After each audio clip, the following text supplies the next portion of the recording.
So the police have killed approximately 992 people, most of them probably innocent, many of them innocent. We know this. We know most of them innocent. We know the police are known to plant drugs on people. Look at it. You see, this is, the Most High look at this as wickedness. And so they're in the line of duty. They're doing their job. They're trying to protect themselves. They feared for their lives.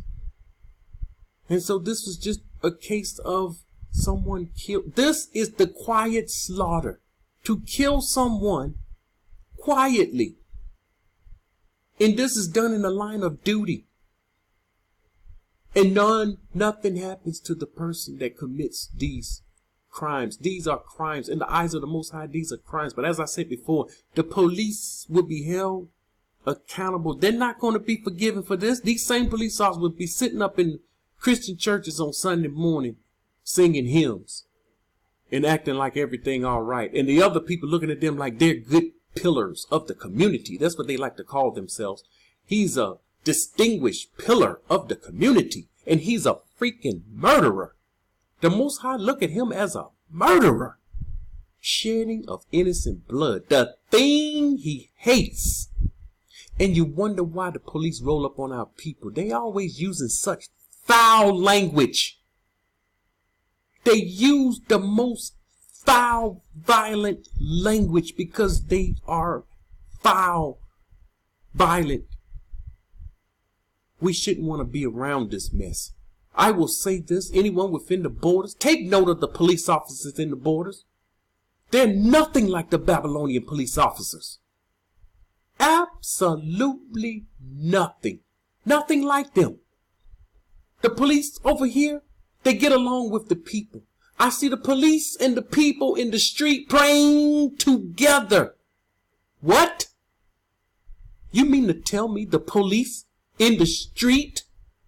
You know, when I say in the street, cars driving by, they're next to a business. There's a place, a platform in front of the business. It's carpeted, outside carpeted, and they're down praying together, the police and the people. And this is normal here. It's normal for them to pray. Listen, they take the police here use public transportation. It's normal. I've been on public transportation, police right beside me. I feel shalom with a police officer over here standing beside me. In America, there's no shalom in me standing beside a police officer. I gotta be careful what I say, what I do, how I move, everything I do, because my life is in danger. What did you say? You looked at me a certain way. I saw a woman call the police on a man for looking at her. She was threatened. They rolling like 4 deep. And 2 motorcycles. I mean, come on. Because he looked at this woman, she called 911. He looked at me. He looked suspicious. Plus, he looked at me.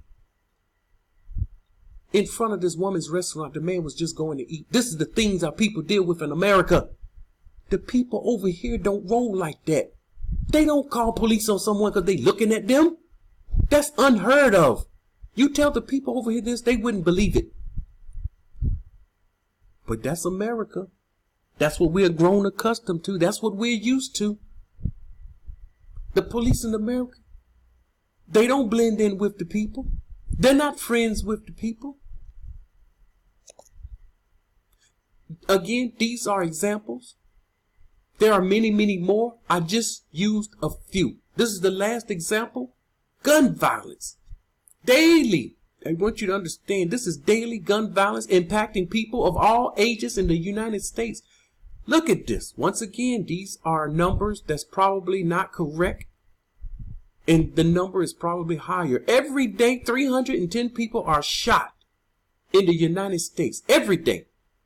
And they always go crazy when they create these false flags with these gunmen.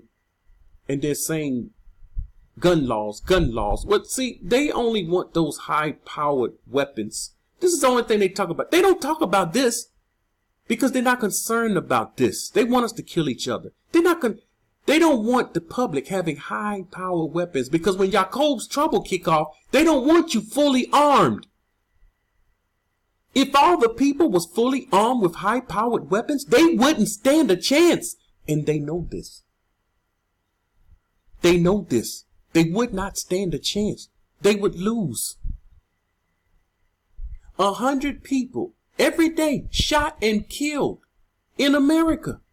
Every day. This is what's happening. This is gun violence. Make sure we understand. And this is no hoax. Our people getting gunned down every day.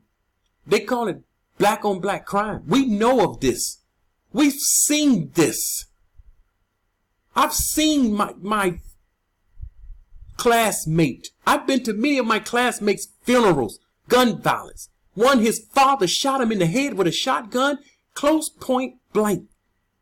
Blew his head off. We went to see his body and we was wondering how they fixed his head. The mortician walked into the room and says, y'all looking for the holes in his head? We did a good job on his head. You won't find any holes. We were looking for the holes in his head. He fixed them. Listen, our people are dying from gun violence. This particular guy, his father, I knew something was wrong with him. No one gave him help. I knew the son. The son was cool. He was good. The father, I stayed away from him. I said, something is wrong with him. I saw it. I knew it. Wasn't even in Christianity at that time. Didn't have knowledge, but I knew something was wrong with this guy. He need help. He not right. And he eventually killed his son. The silent slaughter. All right, this is what the Most High wants you to know. Job 17 and 8. You saw all these situations. Upright men are astonished at this. The upright, we are astonished. We can't believe the crap they're doing. And the innocent stirs himself up against the hypocrite. See, the judicial system, they're hypocrites. They're saying they're upholding justice, but this justice, we see it for just a few people. And we don't see no justice anywhere. There's no justice for us. We've realized this. We figured this out. If one group of people don't have justice in America, it would be us. We don't have justice. The woman that called the police on that man, she was across the street. The police didn't question her. And the owner of the restaurant came out, thanked the Most High for this woman. And she was a Caucasian woman. She stood there in protection for this man, thinking something is going to happen. And she spoke up for him. They didn't like the way she did it and how she handled herself, speaking up for him. They wanted her to stay inside, that they could escalate the matter and hopefully kill this man. They didn't talk to the woman at all. Ridiculous. Hypocrites. They're supposed to be putting away people that's committing murder, but they murdered themselves and don't put themselves away. Hypocrites. And the righteous is stirred up at this. 2nd Ezra 15. What is the Most High going to do about this? We know He's going to do something. 2nd Ezra 15, 8, 9, and verse 22. Most High said, I will be silent no longer. When the Most High says this, He means business. He knows and sees what's going on concerning their unrighteous deeds, which they have impiously commit. Neither will I tolerate their wicked practices. These are wicked practices. Most High said, I'm not tolerating this. Behold, innocent. Here are the innocent people that's been slaughtered. Here goes your quiet slaughter. Innocent and righteous blood cries out to me. All these righteous people, and I only touched a few of them in this video showing you the number of people. There are many, many others. Many other ways they're killing us. This blood is crying out to Him. And this woman died because of the melanin in her skin? And the souls of the righteous cry out continually. See, the righteous see this mess. And we cry out to the Most High because of this. We don't fight each other. We're not killing each other. We're not doing these things. So the ones that's fighting each other, they not down with the Most High. This is how you can locate them. They're not down with the Most High. He says, I will surely avenge them. The Most High going to avenge his people. And I will receive to myself all the innocent blood from among them. The wicked will pay a price. Verse 22. My right hand will not spare those wicked, evil ones. He says, my right hand won't spare the wicked, and my sword will not cease from those who shed innocent blood on the earth. Look at this. His sword. He's going to come and slaughter. This is one of the jobs of Yahusha.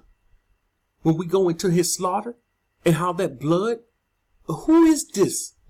Who is this man coming from Bosra? Who is this man looked like he'd been trading grapes? His garment full of the blood of the nations. This is him killing those that shed innocent blood on the earth. This is what he's coming back for. But we don't know this. And many of us will be against him when he comes. If we are here. Proverbs. This is what the Most High wants us to know. Here is our word. Proverbs 10 through 16. My son, if the wicked one entice you, do not consent. Remember, he's telling you to rebel against the wicked. This is what he's saying.